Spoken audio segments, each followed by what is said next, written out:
Jerusalema ikhaya lami ilondoloze uhambe nami zungangishilana Jerusalema ikhaya lami ilondoloze uhambe nami zungangishilana dawo yami ayikholana buso wami awukholana ilondoloze zuhambe nami dawo yami ayikholana buso wami awukholana ilondoloze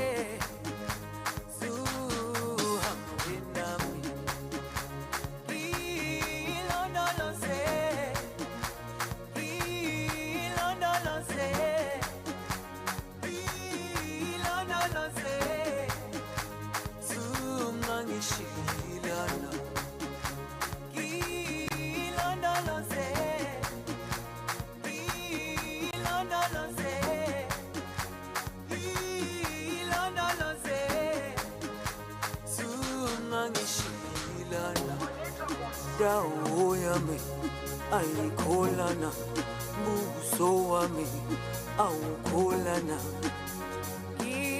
ilondoloze zuhambe nami dawo yami ayikholana buso wami awukholana ilondoloze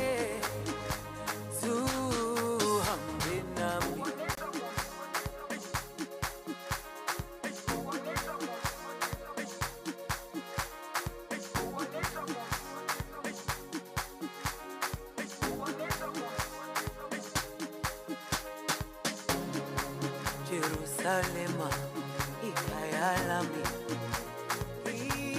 ilondoloze uhambe nami zungangishilana Jerusalema ikhaya lami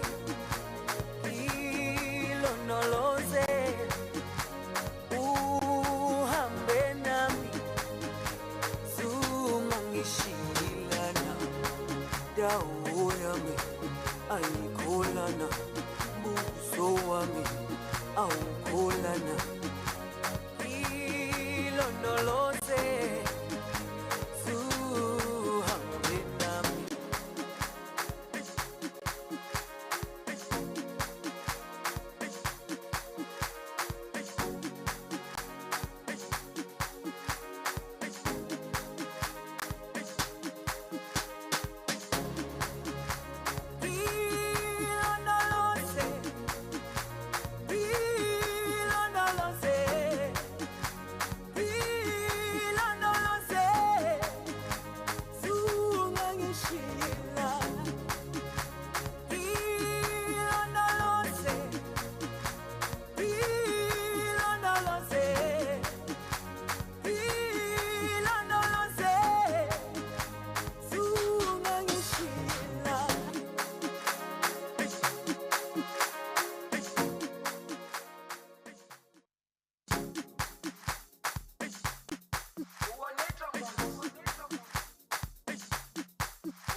Jerusalema ikhaya lami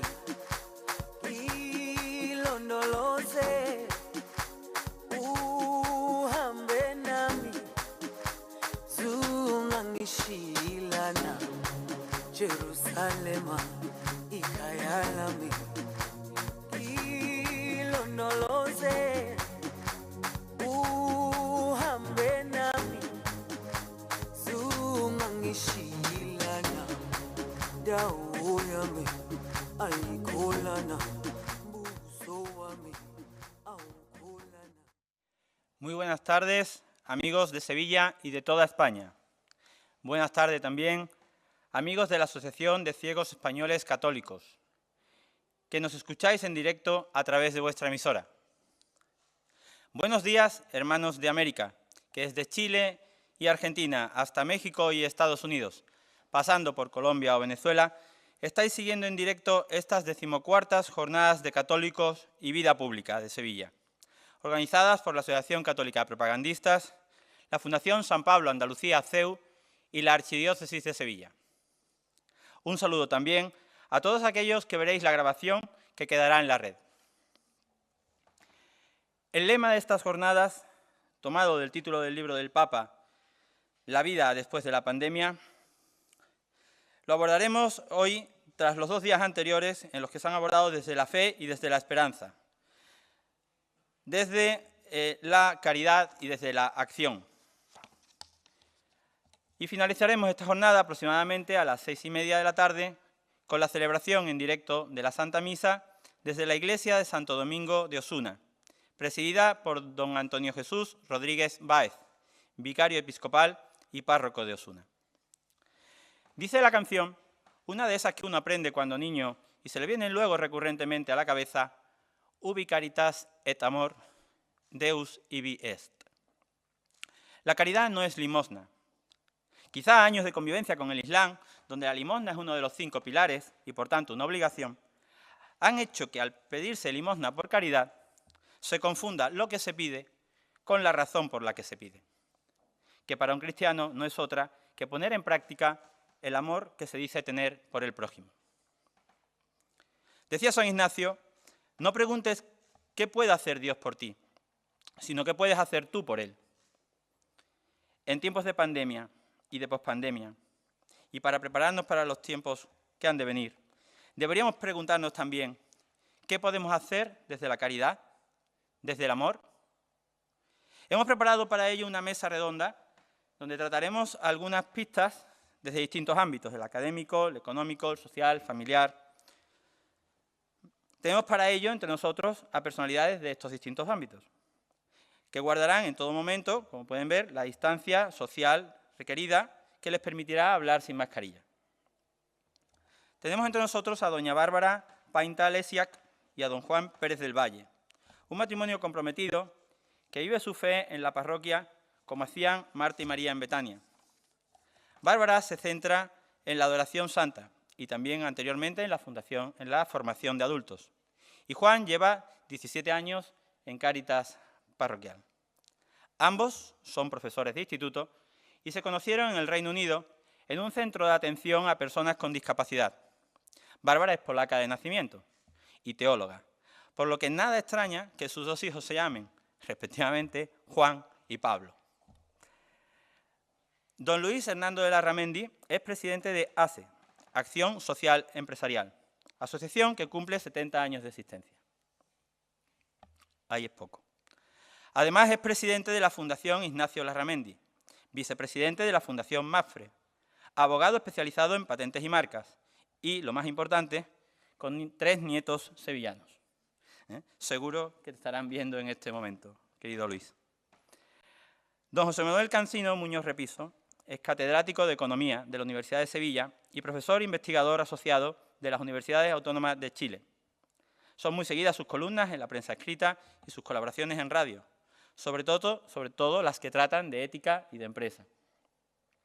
Para moderar todas estas intervenciones contaremos con don José María Contreras Espuni, filólogo, doctor en estudios literarios y máster en periodismo cultural, profesor de la Escuela Universitaria de Osuna, escritor y viajero. Como él mismo explica, de un viaje con su esposa a Corea para trabajar como profesor, se trajo un libro, Crónicas Coreanas, y un hijo. No nos contará si dejaste allí un árbol. No, porque si no, vaya que me lleven por plantar el árbol. Por aquello de...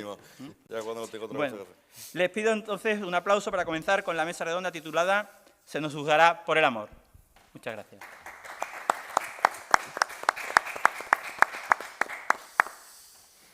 Muy bien, pues muchísimas gracias a José Antonio por su amable presentación y por supuesto también mi agradecimiento a la Asociación Católica de Propagandistas, a la Fundación San Pablo Andalucía CEU y a la Archidiócesis de Sevilla por haber organizado estas jornadas en una situación indudablemente complicada. También agradecer que hayan tenido la temeridad o hayan tenido en definitiva a bien avisarme para moderar, y es un privilegio muy especialmente por los otros miembros de esta mesa redonda, por Bárbara, Juan, Luis y José Manuel, que además han tenido la valentía de estar aquí en carne y hueso, cosa que parece inaudita a día de hoy, ¿no? Parece de un pasado muy remoto y esperemos que de un futuro inminente, aunque bueno, yo no pondría la mano en el fuego por nada, desde luego. Se nos juzgará por el amor, es casi temible, pero en definitiva sí es verdad que esta pandemia y todas las nefastas consecuencias que está trayendo a nuestra sociedad es también una oportunidad o casi una exigencia como católicos de participar de esa acción caritativa que yo creo que en esta mesa redonda vamos a abordar adecuadamente, porque lo vamos a hacer en dos niveles, tanto a nivel de la calle, a nivel casi asistencial, del cuerpo a cuerpo, y luego a nivel empresarial, que también forma, por supuesto, parte de esta tarea y que sin esa piedra angular de la empresa todo lo demás se derrumbaría, ¿no? Entonces yo creo que ese doble aspecto, esa doble vertiente nos puede resultar muy enriquecedora. Y sin más, si queréis, pasamos y veamos qué se ha hecho durante todo este tiempo, ya largo, demasiado largo, de la pandemia desde el punto de vista asistencial, ¿no? Entonces, me gustaría ceder la palabra a Juan para que, desde su experiencia, desde su participación en Cáritas, nos diga cómo, durante todo este tiempo y con las dificultades inherentes, desde luego, se ha llevado esta asistencia o este trabajo de Cáritas durante la pandemia aquí en Sevilla. Muchas gracias. Bueno, pues nosotros lo primero es situarnos en la situación, en el momento en el que estamos, y que no es una crisis normal, porque ahora estamos pasando una crisis humana y económica, pero no se puede comparar a la crisis anterior. La crisis anterior fue escalonada, aunque era grande, pero bueno, hubo paso a paso. Había un deterioro, iban llegando, podíamos ir dando unas respuestas, podíamos tener el contacto humano, podíamos desplazarnos, podíamos acudir, o sea, podíamos atender a las personas dándoles el tiempo cara a cara que necesitaban, y después la recuperación también fue gradual y íbamos viendo las mejorías, familias que se incorporaban, ayudas que llegaban. Los números ascendieron con la crisis, pero fueron descendiendo. El problema de esta pandemia es que fue de la noche a la mañana, prácticamente, de sopetón, familias que estaban ya empezando a recuperarse o algunas levemente recuperadas, quedaron tocadas de muerte con ERES, despidos, cerrados y todo el mundo metido en casa. Te encuentras que no puedes ni siquiera acudir al aspecto humano de consolar a alguien, aunque sea con tu presencia, con tu palabra. Las líneas de teléfono se colapsaban, no solamente en mi Cáritas, sino en general en todas las Cáritas, la atención telefónica se triplicó. Atención a las personas que quedaban confinadas solas, porque todavía las que tenían familias tenían otros problemas, que hablaremos, pero los que se quedaban solos y mayores o muy jóvenes, se quedaban solos, no pueden salir a la compra, tú no les puedes llevar nada, con lo cual pues hubo que, evidentemente la providencia nos hizo desarrollar la inventiva y el ingenio y acudir a nuevas formas de atender a las personas. Evidentemente necesitamos alguien que fueran nuestras manos, que fueran las manos de Cáritas acostumbradas a llevar y traer, a acompañar y demás. Y en ese aspecto, pues hay que decir que, por un lado, Diocesana arbitró la forma de comunicarnos urgente y rápida, no solamente en grupos de WhatsApp, sino en videoconferencia, en momentos puntuales de poder reunirnos de forma virtual. La unión entre las Cáritas vecinales se ha triplicado. No es que tuviéramos una mala relación ni muchísimo menos, pero claro, ahora nos veíamos que estábamos cerca compartiendo una población y que teníamos que ayudarla, con lo cual la comunicación entre las Cáritas fue muchísimo mayor, y la ayuda y el decir, si tú no puedes, yo estoy aquí, si tú tienes más, yo tengo más recursos, oye, ¿cómo estás de esto? ¿Qué tal, tal? O sea, esa comunicación, ese flujo de comunicación muchísimo mayor para acudir al máximo número de personas. Y luego después también es verdad, al César lo que es del César, que lo que son los ayuntamientos y ayudas locales, sobre todo protección civil y asuntos sociales, pues fueron nuestras manos durante un tiempo. Y eso hay que reconocérselo, porque nos pusimos en contacto con ellos a decirles que teníamos nuestra población de personas que eran del pueblo y de los distintos que necesitábamos que ellos nos asistieran. Con lo cual, pues, hacíamos la compra, nosotros financiábamos y ellos se las podían repartir. Pero claro, hasta que eso se organizó, esas primeras, yo diría, semanas fueron de verdadero pánico y había familias de estrés. Juan, es que no tengo nada en la nevera. Juan, es que no tengo nada. Juan, es que me corta la luz. Juan, es que tengo tal. Juan, es que estoy en la calle. Juan, es que tengo a mis hijos conmigo. Juan, es que tengo a mi madre conmigo. Porque claro, la situación hacía que muchas familias o se separaran por las circunstancias o se juntaran para pasar mejor el momento. Entonces, tanto unos como otros, la situación se agravó. Entonces, pues, tuvimos que pasar de atender personalmente a atender telefónicamente. Había que llamar sobre todo acompañamiento a aquellas familias y personas mayores que se quedaban solas, la brecha digital de quien no tenía un teléfono, de quien no tenía un WhatsApp, porque claro, estamos pensando que todo el mundo no. ¿Cuántas personas mayores, incluso algunos, no tenían teléfono? Y ingeniártelas con la vecina, pedirle que por favor que toque en la puerta y que le pase el teléfono, como en el anuncio que se miran ahí de enfrente y le dice que estoy aquí pero a 2 metros, para que, oye, dile que los de Cáritas te van a traer, ¿qué necesitas? Ese tipo de historias, hasta que se ha hecho fluida, fueron, hablo de mi experiencia, que es local, pero lo puedo generalizar, porque estamos hablando de un 35% más de media y en algunos barrios un 60% más de atención, de un día para otro. Comedores sociales que se cierran, o sea, gente que no puede salir, una situación un poquito muy estresante por no poder acudir al rescate de esas personas.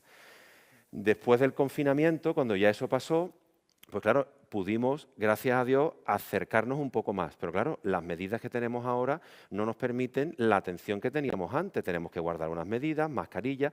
Nuestra atención era personalizada. Nos sentábamos con las personas, hablábamos con ellas, nos contaban su día a día, tomábamos notas, veíamos tal, hablábamos de ellos de proyectos de futuro, les acompañábamos en lo que podíamos en proyectos de futuro, en que no se queden una ayuda puntual. Ahora mismo estamos en ayuda de emergencia. ¿Qué te hace falta? ¿Comer? Tal. ¿Qué te hace falta? Tal, tal.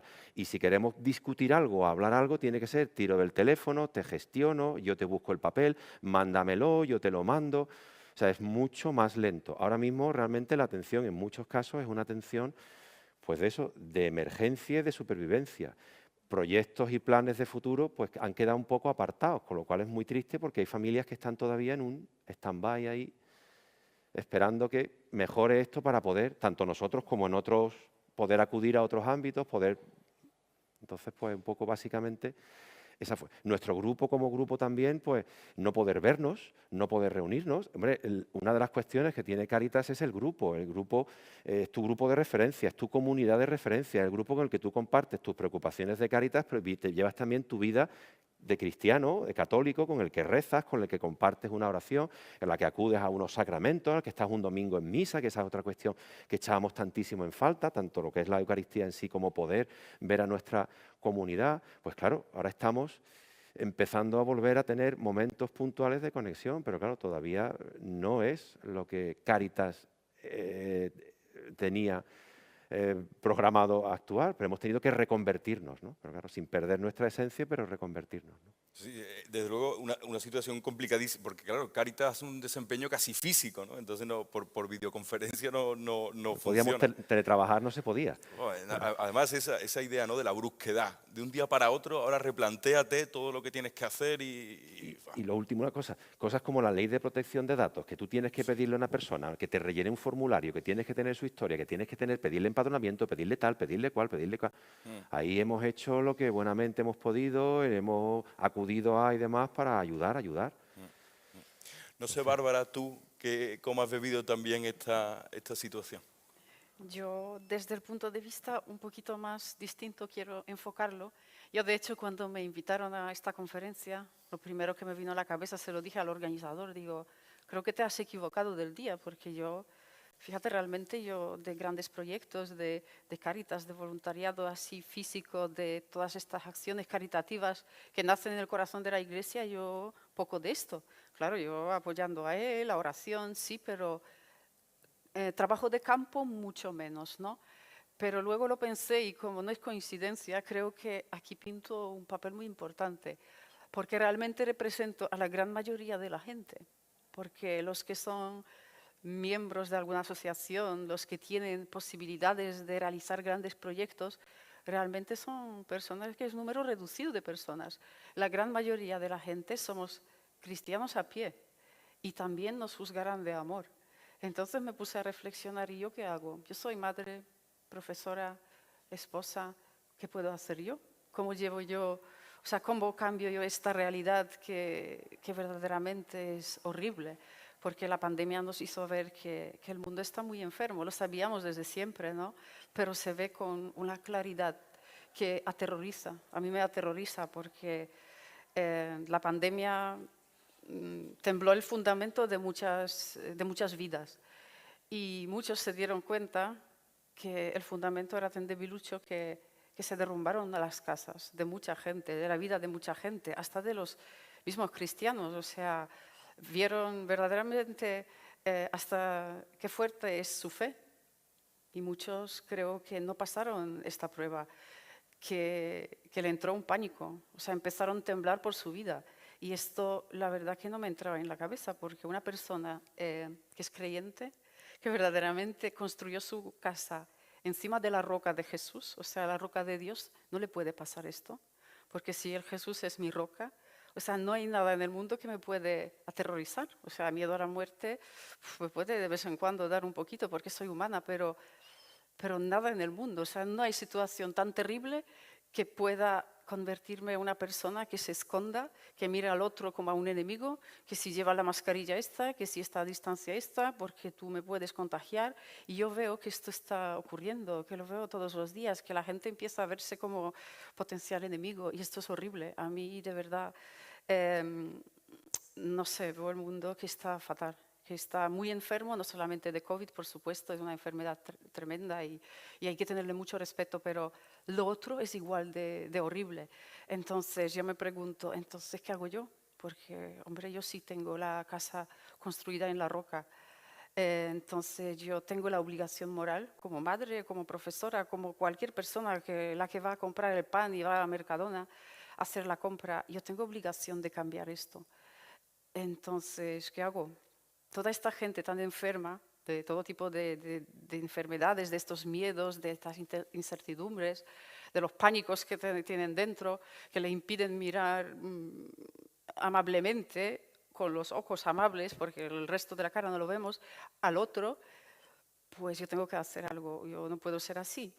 Entonces, toda esta gente necesita amor, amor de Dios, porque el amor nuestro humano, pues alivia ciertos dolores, pero es un alivio bastante ligerito y poco duradero y no tiene la fuerza de transformar todo esto que está enfermo. Entonces yo tengo que llevar el amor de Dios a todos los lugares que yo voy, a mi trabajo, a mis alumnos, porque soy profesora, a mi familia, a mis amigos, a veces por teléfono y a veces en persona, hasta a la expedienta que vende el pan en el polvillo.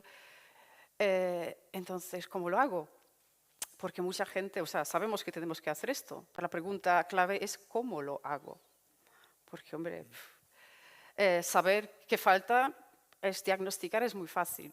Entonces, lo primero que he pensado que hay que hacerse una prueba, la prueba de amor de Dios en mí, porque si lo tengo puedo regalarlo, si no lo tengo es que no tengo nada que dar. Entonces yo me temo que a muchos católicos les saldría la prueba negativa, o quizás con algunos restos de amor divino, pero anticuerpos quizás, porque antes había, pero ahora ya no hay.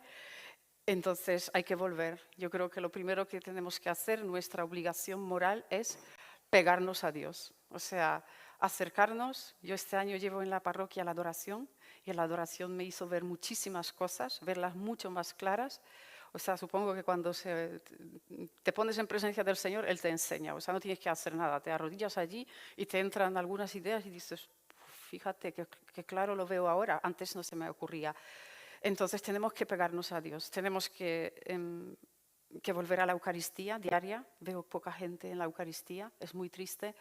tenemos que adorar a Jesús, o sea, ponernos de rodilla ante Él, simplemente para que su amor pase por nosotros. O sea, esta radiación que sale del Santísimo, pues que traspase nuestro cuerpo y se queda en nosotros. Entonces, si nosotros nos llenemos del Espíritu Santo, esto es el paso número 1, nosotros iremos al mundo y esto emanará de nosotros.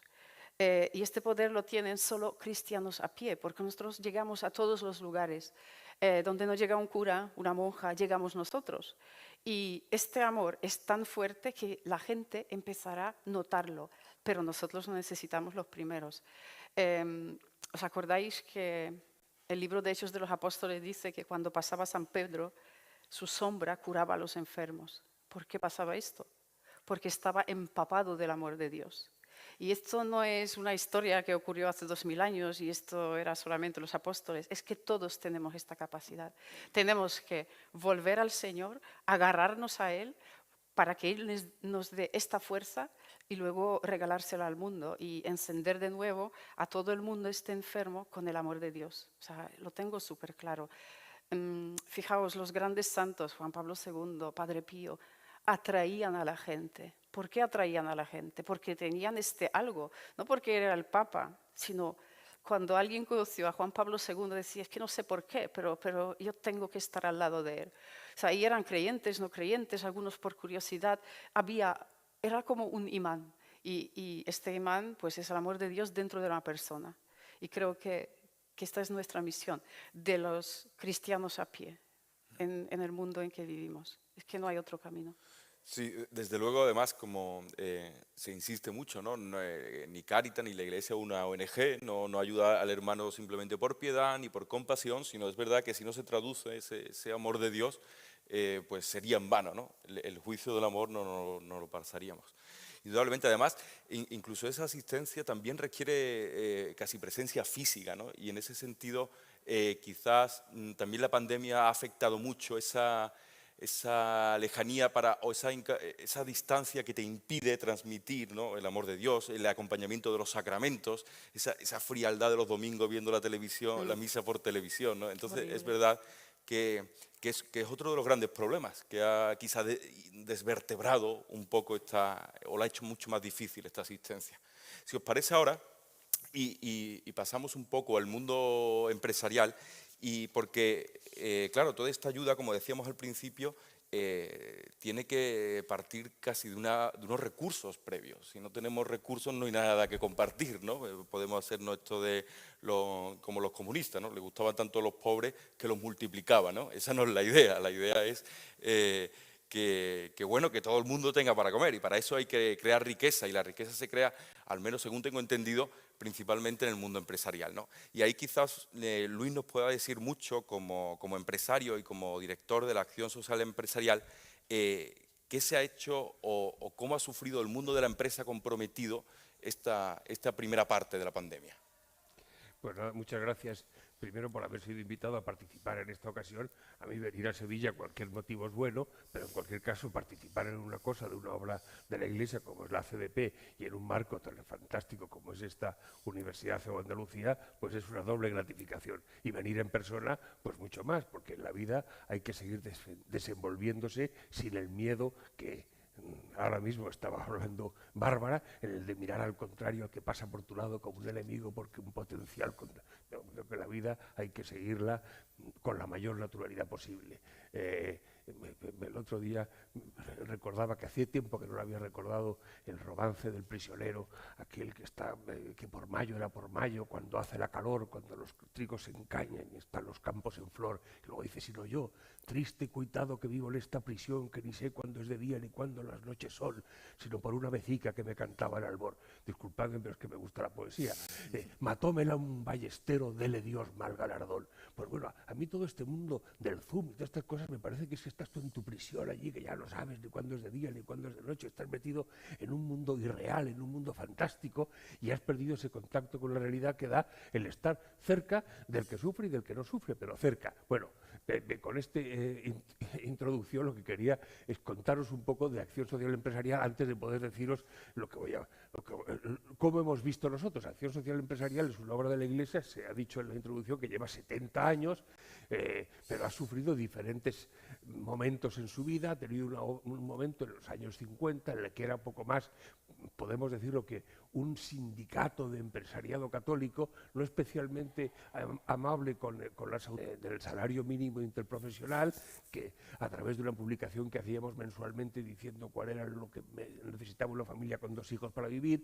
Luego pasó una época, una vez que vino la democracia y había otras instituciones que podían hacer esa labor, una labor un poco más enfocada en el estudio de la doctrina social, pero debe deciros que claro que los empresarios y directivos pues les queda poco tiempo para meterse, no estar en el mundo académico, para meterse a muchos sesudos análisis de la doctrina social, y ahora nuestra labor principal es la de acompañamiento a la labor del empresario y la dignificación de la labor del empresario como creador de riqueza, cosa que tú has dicho y que es absolutamente real. La riqueza en el mundo no es una suma cero, no hay 1000 y si tienen unos 90 nosotros tienen 1110. No, la riqueza se crea y lo que hay que hacer es ser capaces de distribuirla, pero el instrumento que crea la riqueza es la empresa, porque las empresas son por sí mismas no tienen calificación moral. Aunque permitidme, cuando nacieron las sociedades anónimas y se ponían en España S.A., decían los detractores, S.A. significa sin alma, porque no tienen alma. Bueno, pero eso era un momento concretamente histórico y a lo mejor se podía decir ahora también en algún momento, pero en fin, no siempre en general. Y las empresas son buenas por sí porque realmente son el instrumento, tanto si se utilizan desde la perspectiva del mundo de la empresa pública como de la empresa privada, el instrumento que crea la riqueza. Bueno, puestos en estos antecedentes, os diré cómo hemos visto desde nuestra asociación la llegada de la pandemia. La hemos visto sufriendo como todo el mundo en lo que es común a todos, pero sufriendo especialmente también no solo la pérdida de unos cuantos de nuestros asociados, sino sufriendo con ellos sus dificultades para poder mantener con vida sus empresas, para poder realizar las actividades que mantenían y para saber y buscar cómo poderles acompañar en el mantenimiento desde la óptica de la fe, el tener la fortaleza interior que permita, por un lado, ser capaces de enfrentar la situación con todo lo que implica, de poner los recursos de la manera mejor para poder seguir conservando el empleo y al mismo tiempo fortalecerles interiormente y también pedir la inspiración del Espíritu Santo para que la creatividad, el ingenio, la innovación les permitan adoptar maneras que hasta ese momento no habían adoptado, pero que les puedan permitir hacer su labor, que es la de mantener el mundo de la riqueza. Pero por deciros, todo eso suena como muy teórico, por poner un poco en la práctica, nosotros, además de diversos manifiestos, un poco de apoyo a nuestros empresarios, hemos organizado algunos webinarios en los que algunos de los que tenían alguna actividad pues nos contaban cuál era la situación en la que estaban. Primero, para hacerla, me recuerdo cuando estuvo Javier Touza, que es el presidente de los armadores de Vigo, pues claro, nosotros desde que ha empezado la pandemia tenemos 5.000 marineros que no han podido tocar puerto, que no sabemos qué hacer con ellos, cómo mantener, o sea, hay la variedad de situaciones que se producen y la responsabilidad que asumen quienes tienen que tomar las decisiones, porque bueno, es muy bonito hablar, pero cuando hay que tomar esa decisión es una persona el que tiene que estar sugiriendo, imponiendo o proponiendo cuál es la medida que se adopta. Bueno, son multitud las cosas que hemos hecho de esa manera, simplemente acompañando. Han sufrido muchos de nuestros asociados esas situaciones, los ERTE están tratando de reconvertirse, pero lo hacen sobre todo con una visión en la que son conscientes de que el mantenimiento del trabajo, el trabajo dignifica a la persona. Es uno de los mayores bienes que tiene la persona, es la capacidad de poder trabajar, que le da completa y da sentido a su dignidad.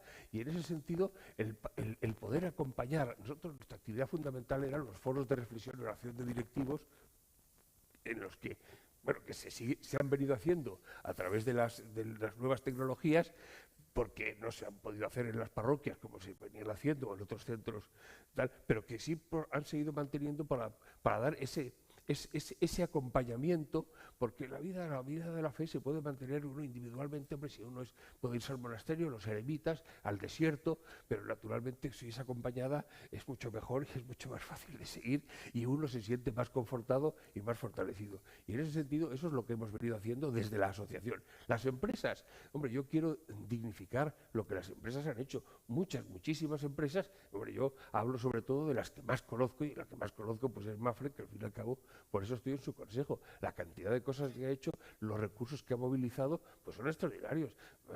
La Fundación Mapfre ha donado 5 millones al CSIC para el desarrollo de una de las vacunas anti-COVID. Ha participado en la construcción del hospital de IFEMA a través de todo lo que se refería a la fontanería. Ha condonado las primas que tenían que pagar los autónomos y los profesionales. Junto con todo el sector del seguro ha hecho un seguro sin prima, pero que daba garantía y responsabilidad para los sanitarios en el caso de que sufrieran las consecuencias. Bueno, no quiero extenderme porque parece que vengo a hacer un panegírico de lo que se ha hecho, pero lo que pasa es que no se sabe, pero sí se han hecho muchas cosas y se han hecho con ese sentido que se puede inspirar dentro de las empresas, porque las empresas en sí tienen una visión, una conformación un poco distinta, pero las personas completan las empresas, las inspiran y pueden influir en que lo que ellas hagan tenga ese componente de beneficiar a la sociedad más allá de lo que es estrictamente exigible, de lo que es estrictamente necesario. Bueno, yo creo que como primera aproximación os dejo hasta aquí, luego si queréis podemos seguir hablando de más cosas. Pero gracias en todas maneras por haberme, lo repito, porque como bien ha dicho el presentador, mañana veré a mis nietos y eso me causará una satisfacción fuera de serie. Que yo recuerdo cuando empezó esto de la pandemia y nos encerraron por primera vez, ya empezaban a amenazar con lo de los nubarrones en el nivel económico y empresarial. Señores, que nos vamos a la ruina. Y llevamos a lo mejor una semana o 2 semanas. Decía, como esto dure un mes más, ya no hay quien nos salve. Y llevamos casi un año. Entonces, claro, yo solo escucho a los periodistas y no, es decir, que no sé hasta qué punto esto es así, si verdaderamente nuestro futuro, el daño que ha hecho al tejido empresarial o la tormenta que se avecina es ya de dimensiones apocalípticas. No sé si en ese sentido, y qué papel va a tener la empresa o cuál va a ser sí, en definitiva, sus posibilidades a partir de ahora, ¿no? No solo con lo que le ha sucedido hasta ahora, sino a partir de ahora qué podemos esperar, ¿no? No sé si José Manuel, desde su puesto de catedrático, que conocerá más que yo esto, desde luego. Bueno, también quería comenzar agradeciendo a los organizadores de las jornadas el haberme invitado, ¿no?, en esta mesa de la que estoy aprendiendo tanto. Yo haría 2 análisis, uno hacia atrás de lo que han podido ser las empresas en este tiempo de pandemia, desde el confinamiento duro, el confinamiento blando, las restricciones ya retiradas y las restricciones de nuevo impuestas, y luego una segunda parte, que quizás en una segunda vuelta podemos ver, y es qué se puede hacer desde el punto de vista de la empresa, pero no de cualquier empresa, sino de la empresa comprometida con una cierta visión ética de su actividad propia, ¿no? Entonces yo me hice la pregunta cuando planteaba qué era lo que podía aportar yo en esta mesa, de si pudiéramos nosotros encontrar alguna distinción entre cuál ha sido el comportamiento de las empresas que en su gestión diaria incorporan una dimensión ética a la misma, de aquellas otras empresas que no lo han hecho, ¿no? Es decir, desde el punto de vista de quienes tienen en sus empresas al frente un equipo directivo con un compromiso cristiano o católico, se han comportado de forma distinta a quienes no lo han tenido, es decir, a empresas que han sido gestionadas desde una perspectiva empresarial, pero que no incorpora esa dimensión ética, ¿no? Y esto, que es un tema recurrente, yo quiero lanzar un mensaje de precaución aquí, porque con mucha frecuencia estamos oyendo hablar de los últimos años de la economía del bien común, de la economía de la comunión, como si fueran paradigmas alternativos, y hay que tener cuidado porque estos no son modelos teóricos económicos alternativos, ¿eh? Son visiones distintas, pero no cambian el modelo teórico económico del que estamos hablando, así que hay que tener mucha precaución porque con frecuencia el católico de a pie del que Bárbara hablaba, espera en algún momento, ¿no?, de la doctrina social, de los propios pensadores católicos, el diseño de una ciencia económica alternativa que nos vaya a sacar de las miserias con las que convivimos y que se acentúan en estos momentos de pandemia, y esto no es así.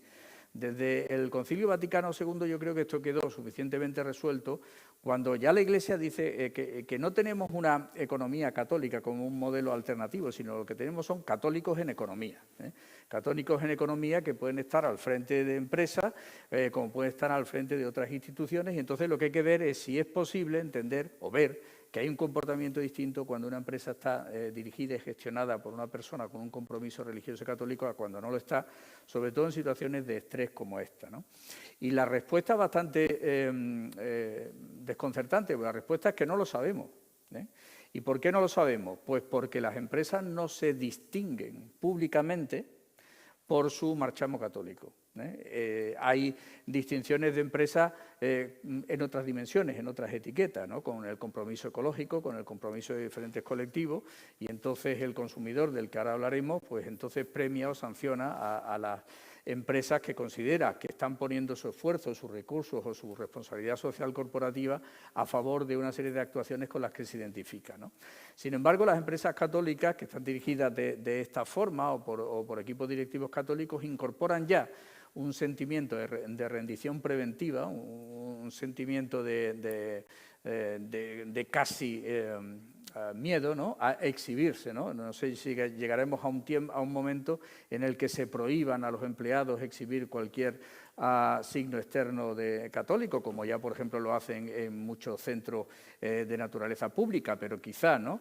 Entonces nos encontramos con que las empresas que tienen una dimensión en su gestión de este tipo la guardan, no la hacen pública, mientras que cualquier otro tipo de compromiso no solamente lo hacen público, sino que además lo subrayan, lo exhiben y sponsorizan campañas de este tipo. Por tanto, el consumidor no puede saber, el ciudadano no puede saber si hay empresas que precisamente por gestionarse de este tipo de dimensión que incorpora el compromiso ético, ha jugado un papel muy diferente en la pandemia o ha seguido el mismo papel que otras que no lo incorporan. Y aquí tenemos que tener en cuenta el otro lado del mercado, ¿no? Si tenemos la parte de las empresas, ¿cuál ha sido el comportamiento o qué cabe decir al consumidor? El consumidor decía, Benedicto XVI en la Caritas in Veritate, que teníamos que ver el acto de consumo, el acto de la compra, no como un acto meramente económico, sino como un acto que incorporaba una dimensión ética también. Es decir, cuando nosotros compramos, tenemos también que incorporar en nuestra decisión no solamente criterios como la calidad del producto, como el precio que lleva, sino también cuál es el tipo de empresa a la que estamos respaldando nosotros con esto, ¿no? Y el consumidor se encuentra con esta falta de información, cosa que desde el punto de vista económico es muy difícil de entender, porque hay aproximadamente 1.000 millones de católicos en el mundo, 1.000 millones de personas, de consumidores potenciales que podrían orientar sus decisiones a premiar a empresas que están teniendo un comportamiento y una forma de gestión con la que se identifican. Sin embargo, no lo pueden hacer por un problema de falta de información, es que no las conocen.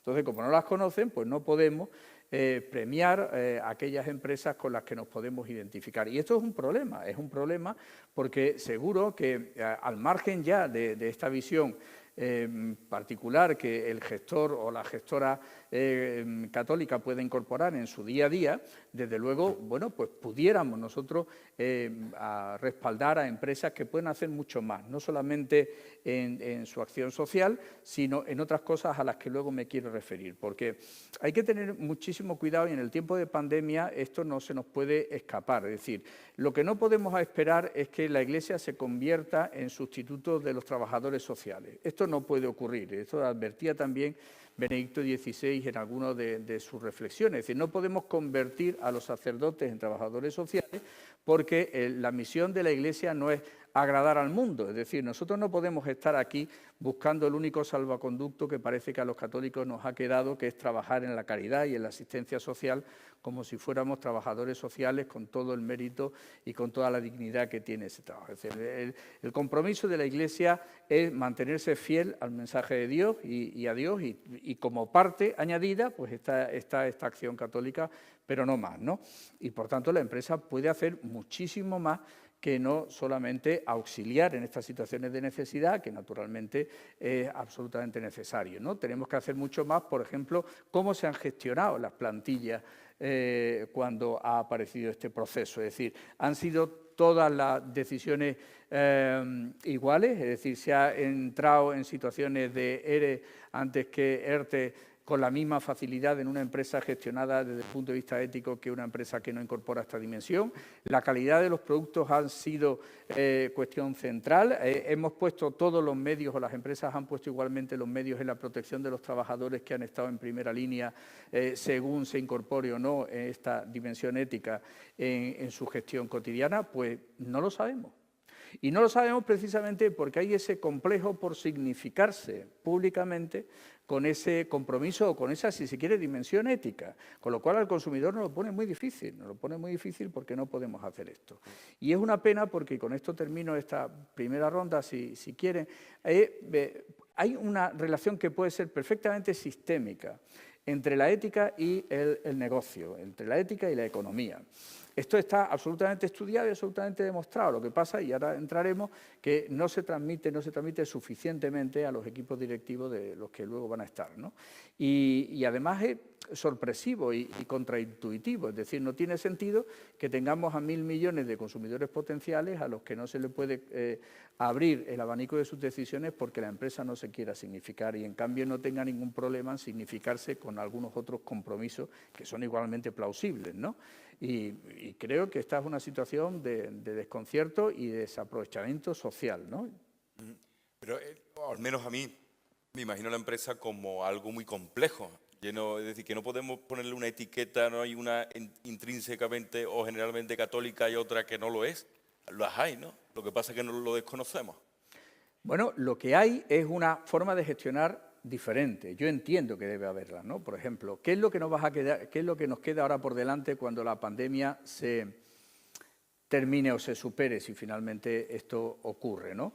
Pues ocurren que tenemos que dar respuesta, o las empresas tienen que dar respuesta a cuestiones que ya venían de momentos antes de la pandemia, ¿no? Tenemos ahora mismo un gran reto que es la incorporación de la inteligencia artificial a las empresas. Eso va a impactar sobre las plantillas. Van a impactar de la misma manera, la robotización impacta de la misma forma en una empresa gestionada con el capital humano en el centro de su actividad que con una empresa que tiene otra visión u otra ponderación del capital humano. Pues eso lo tenemos que ver.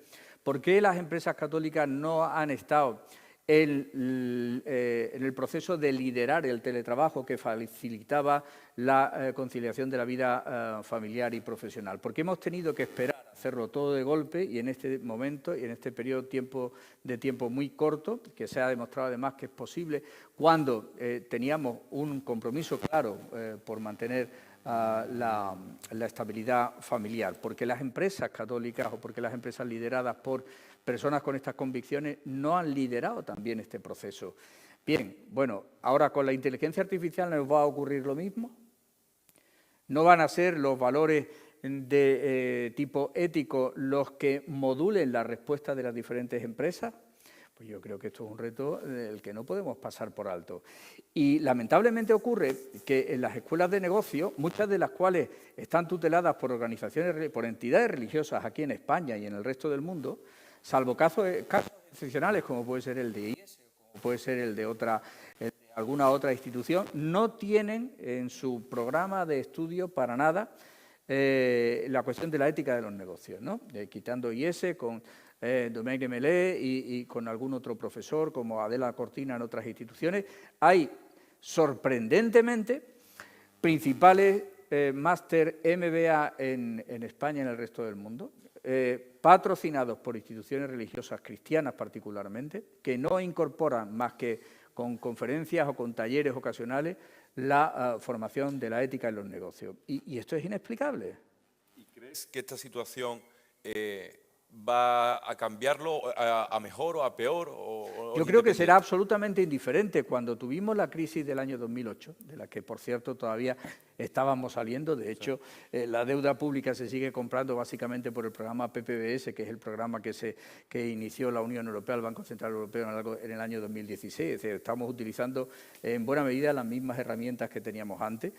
Se decía que era una crisis en buena medida moral y que, por tanto, esto iba a hacer reflexionar. En absoluto. O sea, la sociedad tiene memoria corta, tenemos memoria corta, lo tuvimos en la gripe del año 2019 18 y seguramente uno de los escenarios que más se contempla como escenario creíble, y es que cuando nos quiten las restricciones y nos conviertan otra vez en personas absolutamente superdotadas con ya la inmunidad absoluta de las vacunas, saldremos como en los locos años 20 a comernos el mundo porque psicológicamente además necesitamos quitarnos el mal recuerdo, ¿no? Pero no va a haber, en mi opinión, lamentablemente, no va a haber un reseteo, ¿no?, por decirlo de alguna manera, de los valores éticos, porque tampoco lo hubo cuando tuvimos la crisis del año 2008, en buena medida, ¿no? En buena medida. O sea, yo en esto no soy muy optimista y lo que me gustaría es equivocarme. Sí, esperemos que sí. No sé si don Luis en este sentido tiene una opinión diferente o comulga con este pesimismo. No, sí tengo una opinión diferente, pero me parece que sería un poco monopolizar. Cuando en mi último turno haré algún comentario sobre lo que ha dicho, porque lo que ha dicho mi compañero de mesa, porque es que no hay empresas católicas, no hay empresas católicas.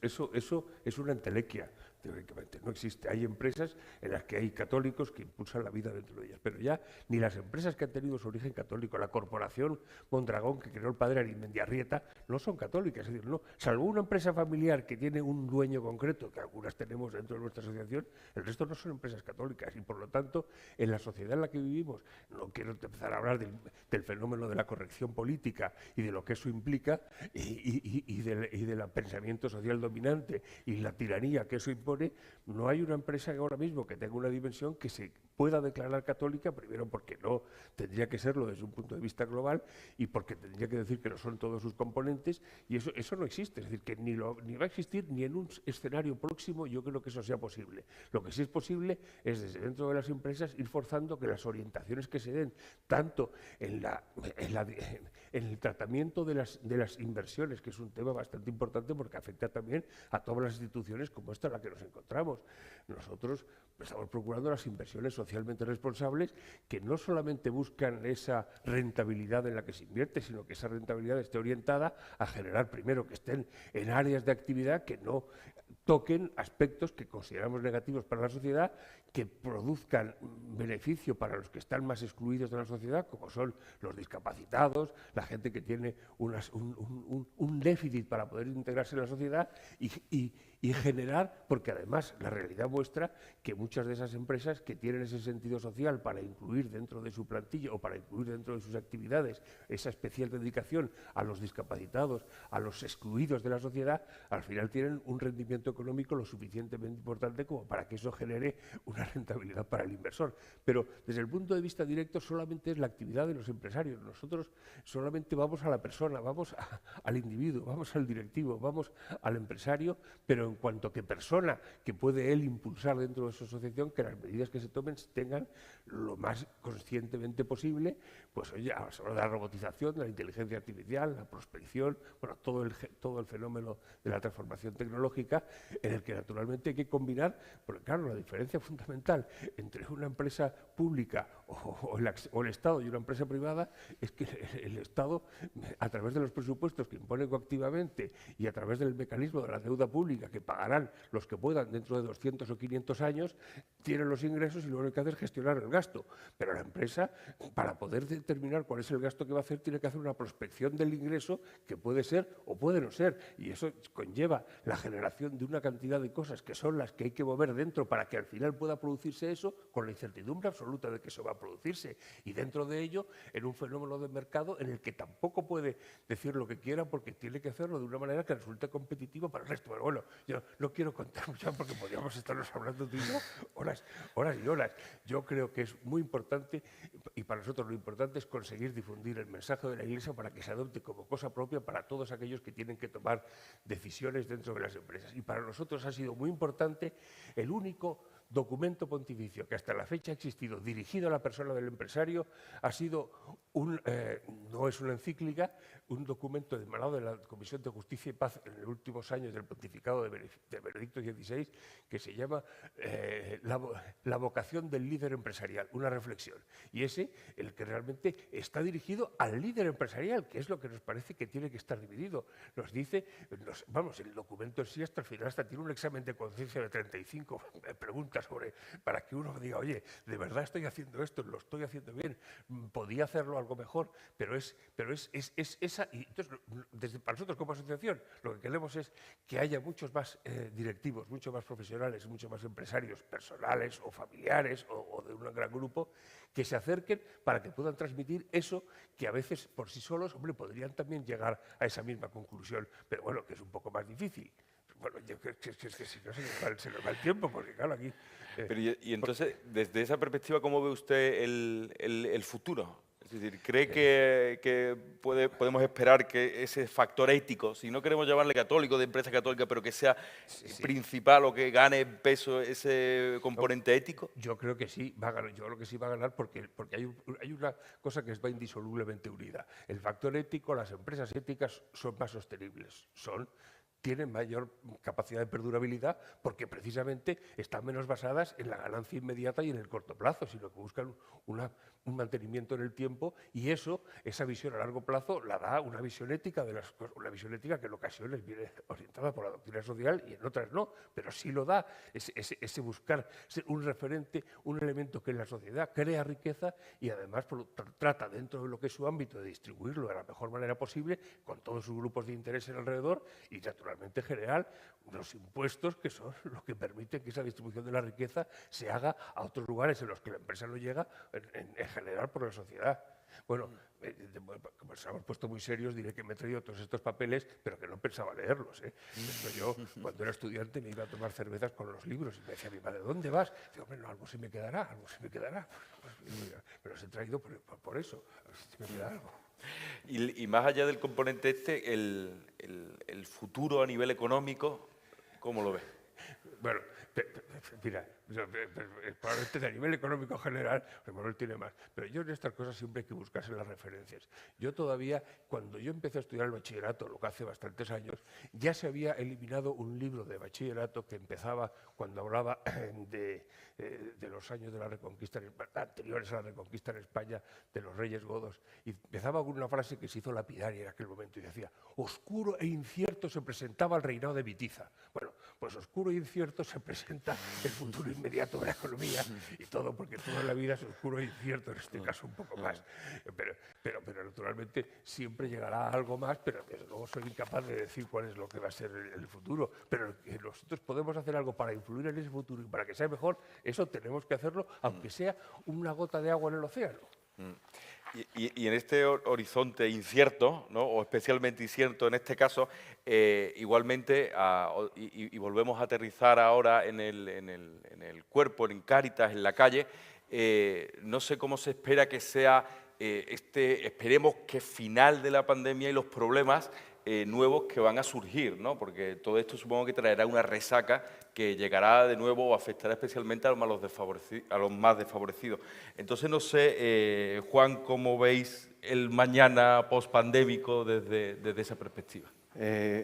Vivir el día a día es ya un reto, o sea, ir superando las pequeñas o las grandes dificultades que tenemos ya son un reto, pero está claro que para nosotros Cáritas no es una ONG, aunque cumplamos la función física de ayudar y demás, nuestra labor está ahí, llevar el mensaje de Jesús y ver en el rostro de esas personas que tienen estas dificultades, ver en el rostro de Dios.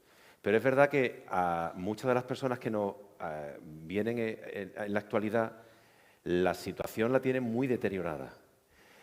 Porque arrastran, en la mayoría de ellos, falta de formación, falta de un trabajo estable durante mucho tiempo, falta de una estructura familiar seria, o sea, una serie de carencias que esto lo que ha hecho es poner de manifiesto lo débil que es mucha población, una gran parte de nuestra población.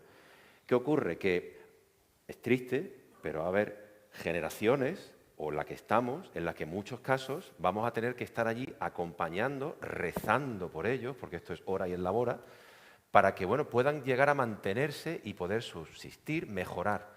La clave está en el futuro, porque esas familias que vienen con niños. Entonces, esos niños, que hoy son adolescentes algunos, pequeños, que están pasando esto, hay que evitar a toda costa que eso se vuelva crónico.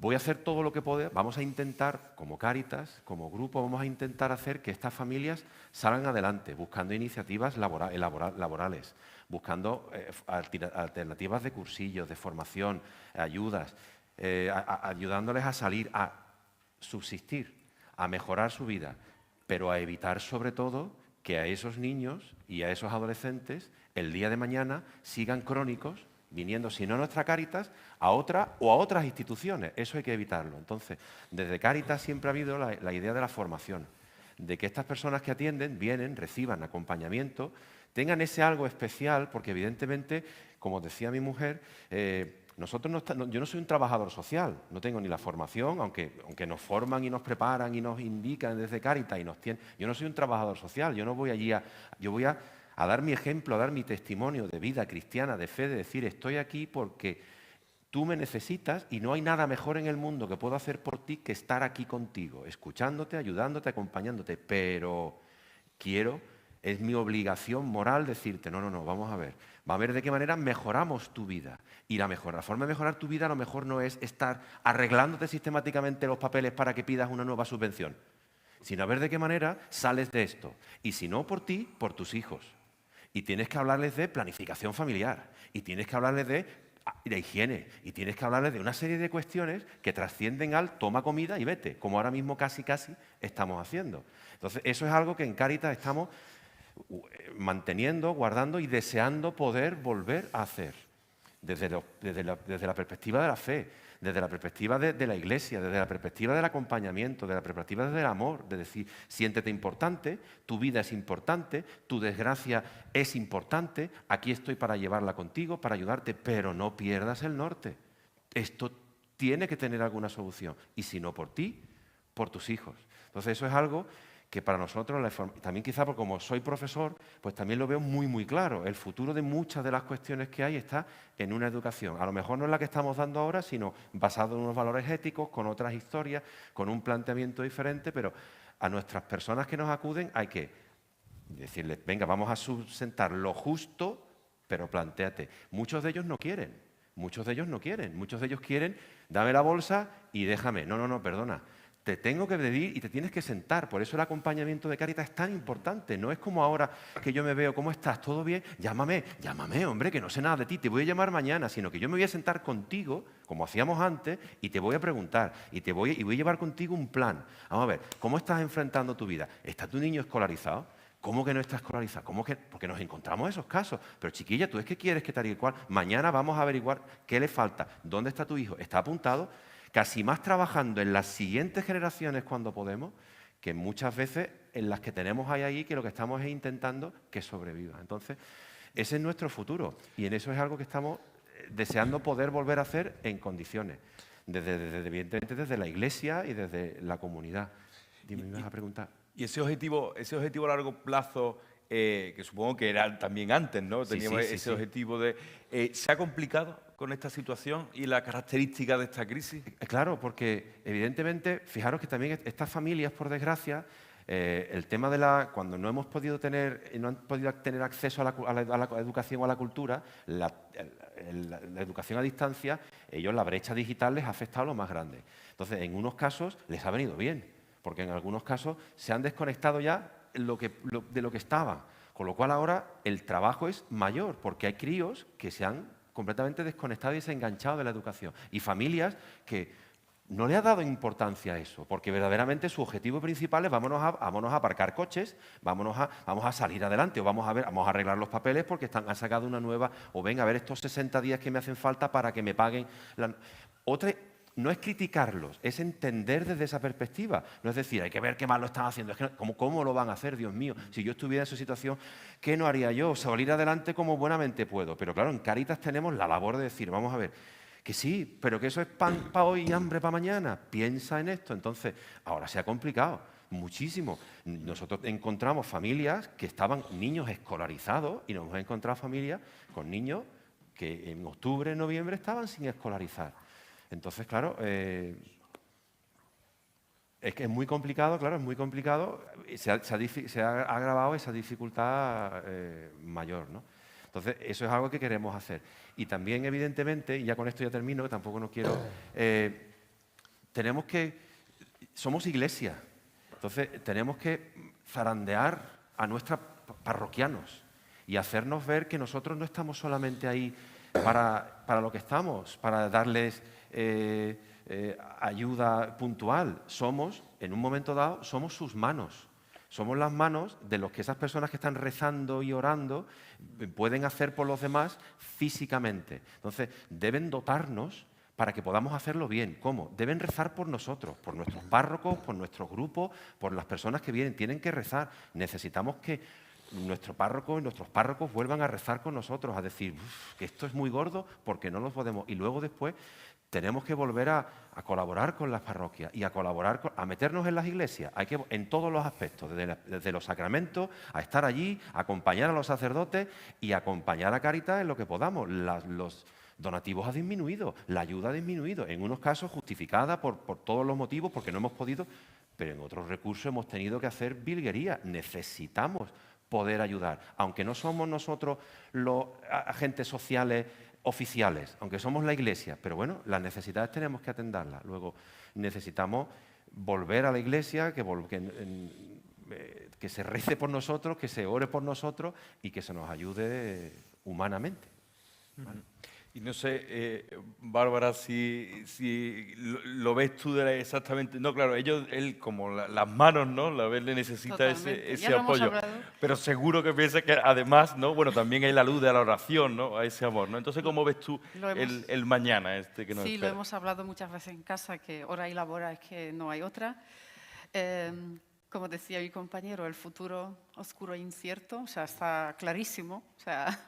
Todas las consecuencias de confinamiento, de clases online, económicas, por todo cerrado, desastre psicológicamente, enfermedades, o sea, el futuro oscuro e incierto. Pero nosotros somos cristianos y nosotros somos optimistas, porque la esperanza cristiana es que no nos permite otra cosa. O sea, por naturaleza somos optimistas. O sea, por mucho que nos digan oscuro e incierto, nosotros pasamos por encima, porque tenemos una fuerza que no es de este mundo. Entonces, el futuro para mí, que nos inspire Dios en todos los sectores, en economía, en empresas, en caridad, la que tiene las manos de ayudar físicamente, dando alimentos, emocionalmente, nos tiene que inspirar Dios, nos tiene que llevar Él, porque no hay otro camino. O sea, se nos ha escapado, humanamente es imposible. O sea, es un desastre tan grande que el ser humano, por muy listo que sea, no puede con esto.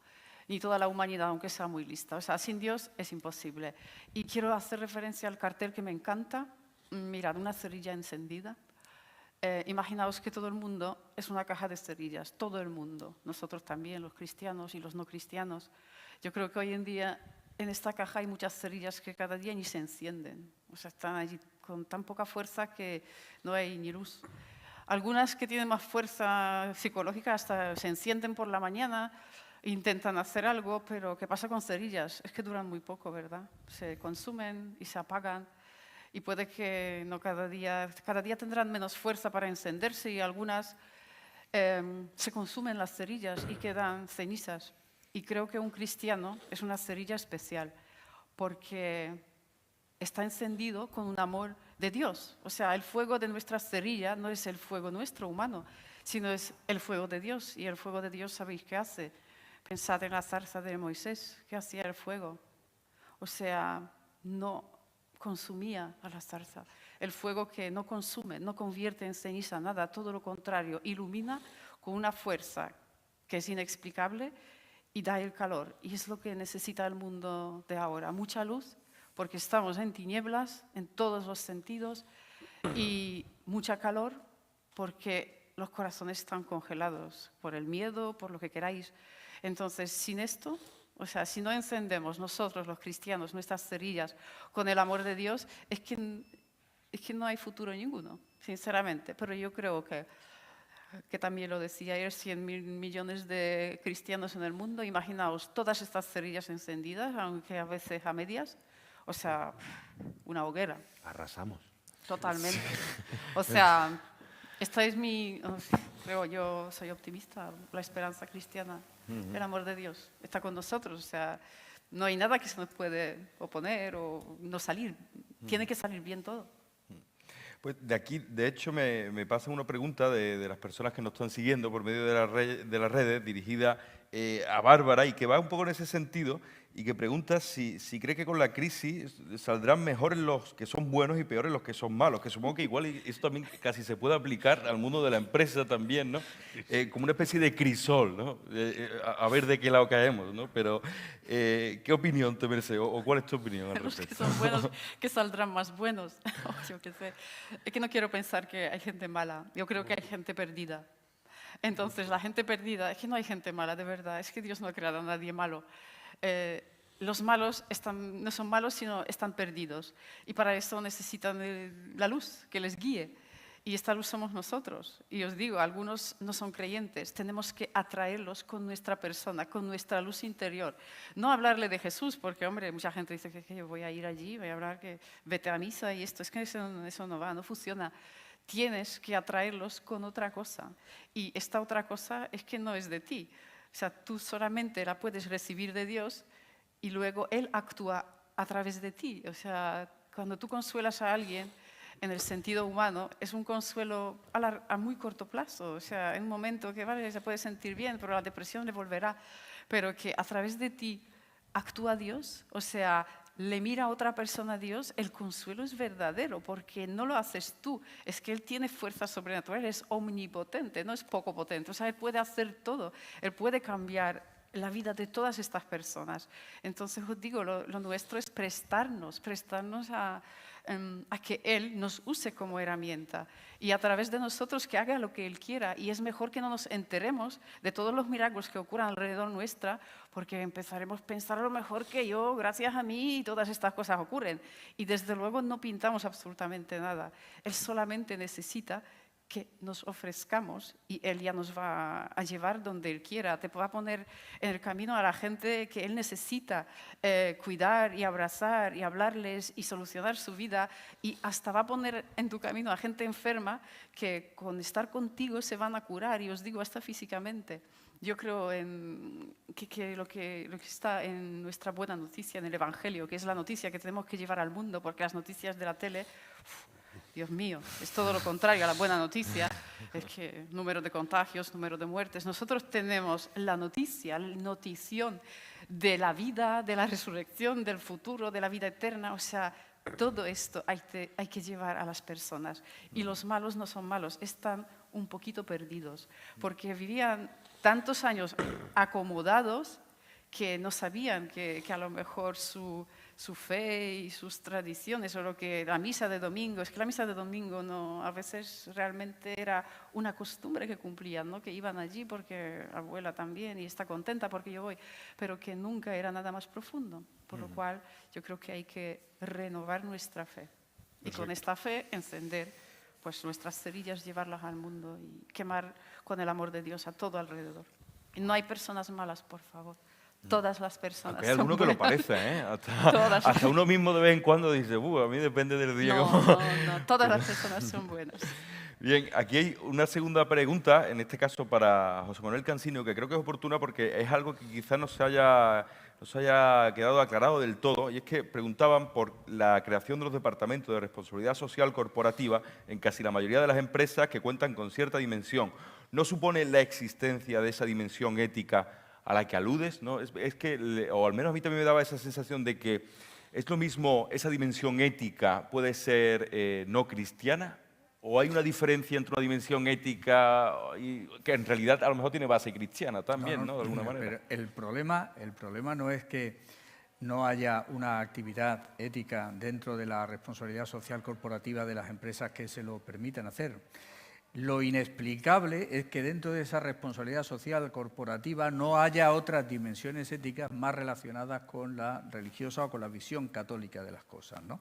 Y esto permite pasar de lo etéreo, de lo teórico, a lo práctico. O sea, por ejemplo, cuando una diócesis tiene que tomar la decisión de dónde contrata el plan de retiro de pensiones de los religiosos de su diócesis, ¿no es razonable tomar la decisión de invertirlo en unos fondos de inversión, en unos fondos de pensiones que tengan garantizado que todos los activos financieros que compren son activos financieros de empresas que, por ejemplo, garanticen o tengan un compromiso con las familias de los empleados?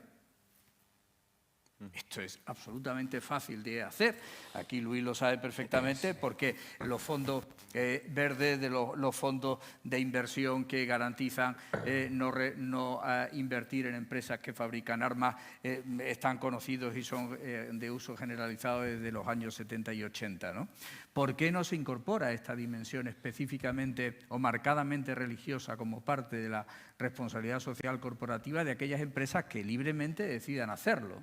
Porque eso nos ayudará a muchos consumidores de la misma manera que compramos bonos que son AAA porque son los más seguros, compramos bonos o compramos acciones o compramos o respaldamos aquellas empresas que tienen en su responsabilidad social corporativa pues un compromiso con el que nosotros nos identificamos. Y naturalmente es perfectamente compatible con que yo lo haga y lo haga una persona que no comparte la visión religiosa de las cosas, pero sí aprecia a la familia, como yo mañana puedo estar comprando acciones o bonos de una empresa que tiene un compromiso con las energías renovables, igual que otra persona que no comparte la misma visión religiosa que yo, lo hace. Lo que no tiene ninguna objeción que haya esto. Lo que es inexplicable es que además no exista este tipo de responsabilidad social corporativa en la que los católicos, cuando tenemos responsabilidad en las empresas, debemos contribuir a ello.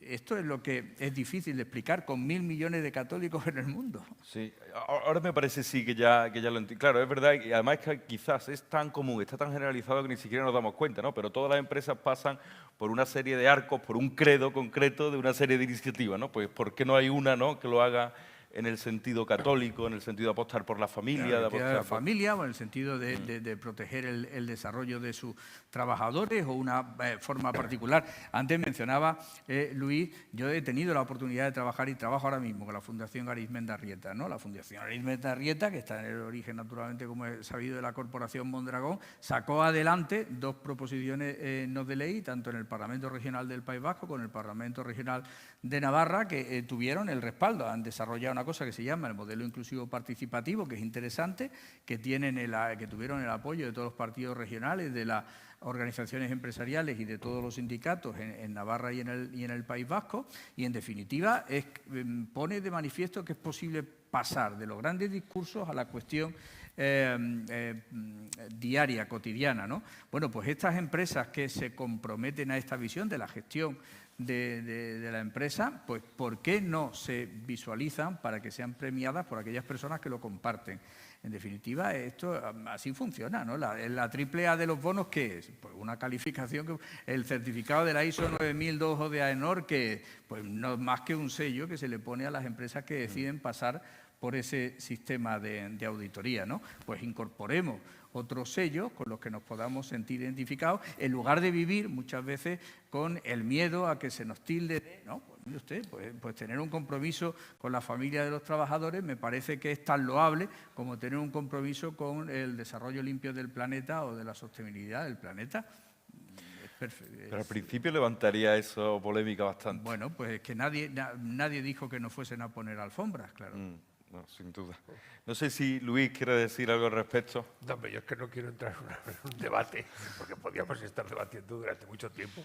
Conozco esos proyectos, conozco a Juan Manuel Cid, el presidente de la Fundación Arizmendi Arrieta, que ha sido el impulsor, me ha pedido colaboración en ellos. Lo que pasa es que nosotros lo que hemos visto es que eso, la aplicación de ese modelo, que claro, cuando un modelo de empresa recibe el apoyo de todos los grupos parlamentarios, desde Bildu hasta nosotros, tú ya te imaginas que eso tiene que ser un poco complicado, ¿verdad? Y de hecho es que llevarlo a la práctica, pues salvo empresas pues como las que decía que se pueden tildar católicas, de una dimensión pequeña, con una propiedad bastante clara, o de un origen corporativo, de una corporativa. No, pero yo quería un poco aterrizar un poco, porque la situación ahora mismo, la situación va a ser gravísima desde el punto de vista económico. Es decir, nosotros pequeños empresarios que forman parte de nuestra empresa ahora mismo, y sobre todo los del sector especialmente azotados, la situación es absolutamente dramática, porque es dramática en el mundo al que asiste Cáritas, en el mundo individual, pero en el mundo de los que no solamente tienen la responsabilidad de que van a pasar a estar en esa situación, sino que además de ellos dependen 1, 2, 3, 4 o 5, 6. Eso es una situación absolutamente terrorífica, sobre todo porque viene con algo absolutamente exógeno, lo que han tenido la más mínima responsabilidad. No tiene culpa ninguna y, sin embargo, se encuentran que tienen que enfrentarse a una situación nueva y tienen que intentar, primero, por ellos, pero por todos los demás, porque igual que es una frase legendaria, que no solo con buenas intenciones se hacen buenas novelas, no solo con buenas intenciones se hacen buenas empresas.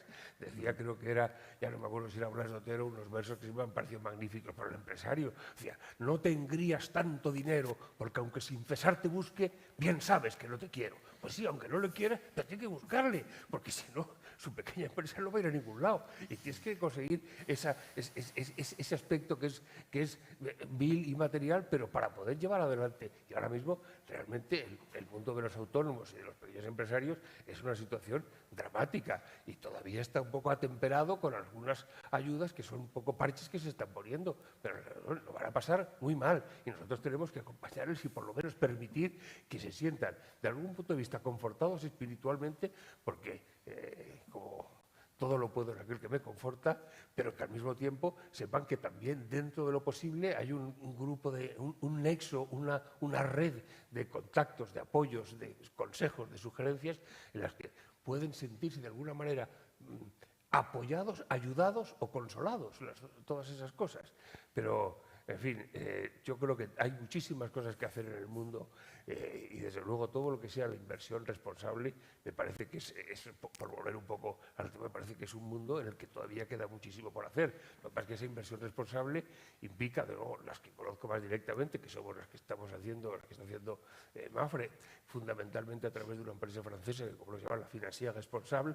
Hombre, para poder hacer eso requiere someter a un escrutinio, no me acuerdo cuántos son, 500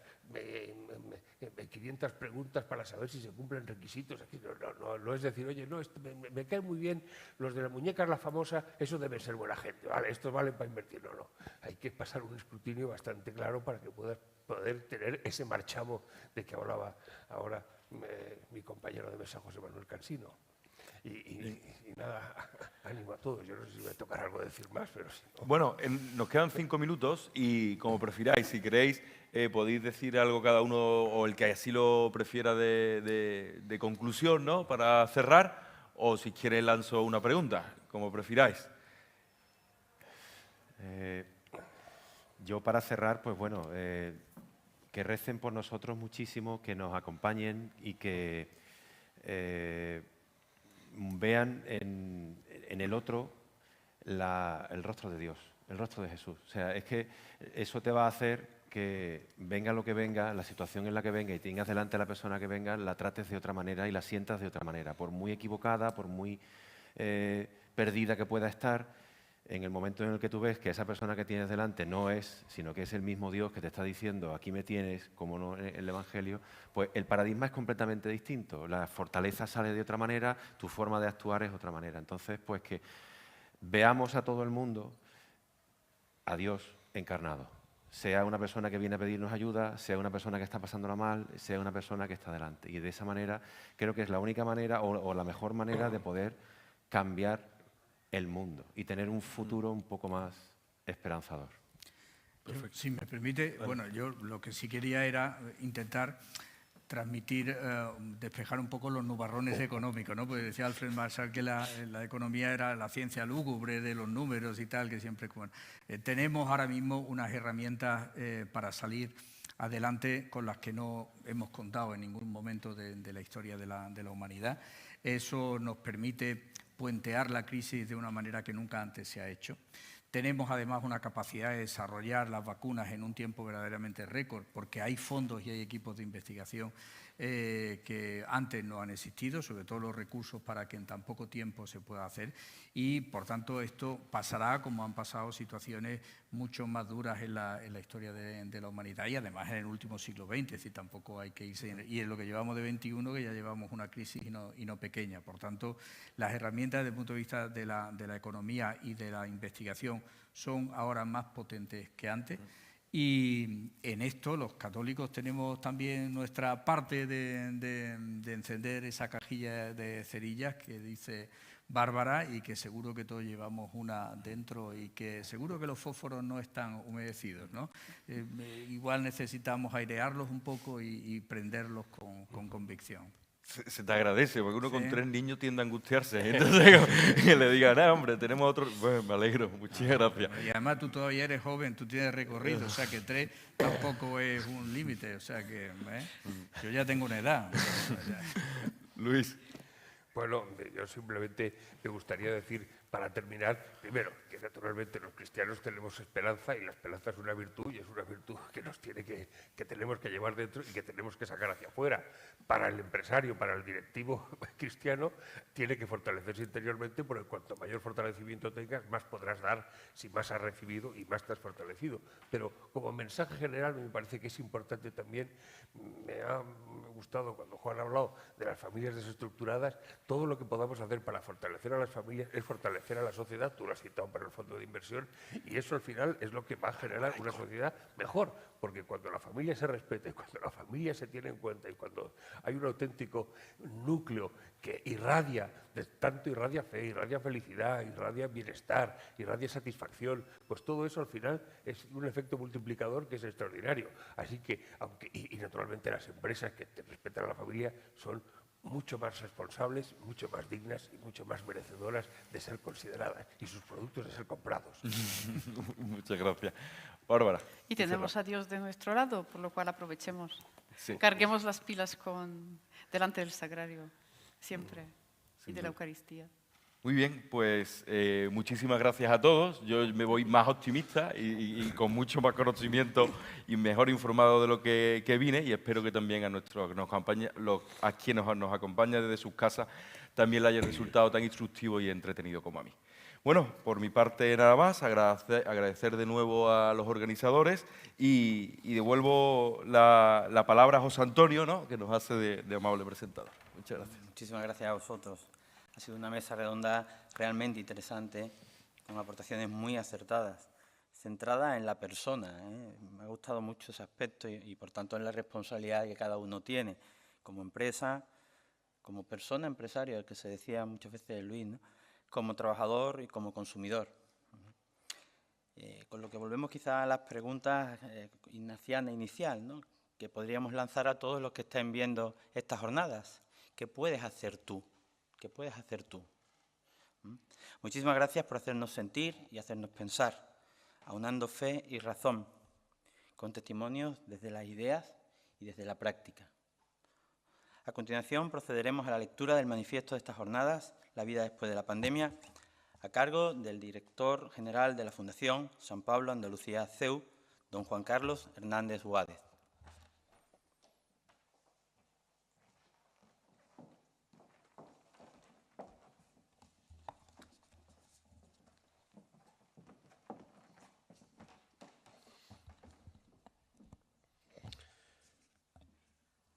Muy buenas tardes. Hemos tomado prestado el título del libro del Papa Francisco, La vida después de la pandemia, para centrar las reflexiones de estas 14º Jornadas Católicos y Vida Pública de Sevilla, celebradas los días 2, 3 y 4 de febrero del presente año. El acontecimiento que vivimos ha supuesto para todos nosotros un impacto de tal magnitud que necesitábamos compartir nuestras vivencias desde la fe, desde la esperanza y desde la caridad. Creyentes y no creyentes, tenemos el deseo de abrir nuestros corazones y nuestras mentes para construir conjunta y generosamente una sociedad mejor. Nos sentimos obligados a ello. Las exigencias de la pandemia han requerido que las jornadas se desarrollen en modo virtual. Esto, lejos de ser un obstáculo, nos ha permitido un alcance mayor en nuestro mensaje y una participación más numerosa que en ediciones presenciales anteriores.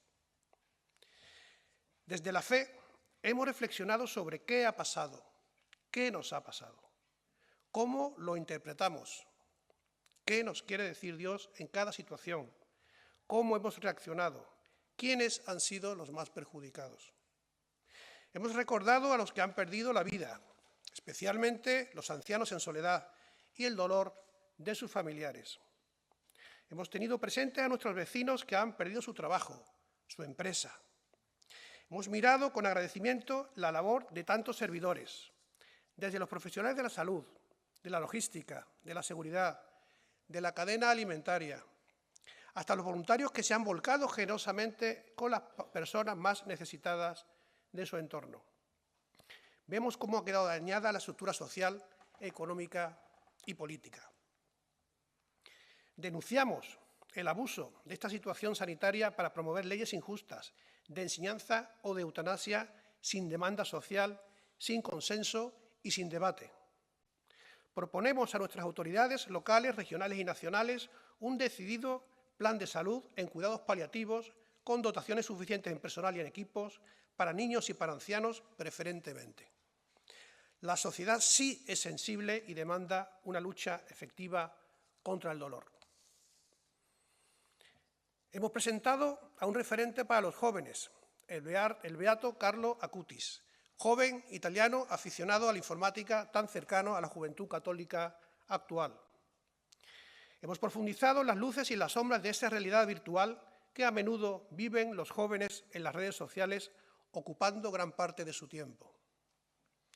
Hemos descubierto que hay esperanza junto a jóvenes católicos de hoy día, tan diversos en aficiones, pero con una vocación común y apasionada por la vida. Denunciamos el ataque permanente a la familia, que es la mejor escuela de formación de nuestros ciudadanos y el fundamento de la sociedad. Proponemos a nuestras autoridades locales, regionales y nacionales un plan importante de juventud que favorezca su desarrollo personal, social y profesional, dotándoles de herramientas para construir una mejor sociedad. Desde la caridad, desde la acción, hemos conocido de primera mano, a través de sus protagonistas, que estamos haciendo los católicos de nuestras diferentes realidades, cáritas, hermandades, voluntariados, etc. Hemos reflexionado sobre qué más podemos hacer en esta nueva sociedad tras la pandemia en todos los ámbitos, personal, comunitario, social, económico, empresarial o político. Hemos compartido experiencias y visiones y hemos recibido aportaciones de los asistentes en la distancia. Denunciamos el descarte social. Cada vida es digna de ser vivida. Lo que son indignas son algunas situaciones de pobreza, de abandono y de marginalidad. Aquí no sobra nadie. Proponemos a nuestras autoridades locales, regionales y nacionales un plan potente para apoyar a los colectivos más vulnerables, niños, familias y ancianos, para ayudarles a salir adelante con formación y con acompañamiento. Sin más y en resumen, frente al dolor, frente a la soledad, frente a la pobreza, proponemos una reacción individual y social decidida y generosa, fruto de nuestra experiencia de encuentro personal con Dios, que nunca nos abandona en ninguna situación. Muchas gracias.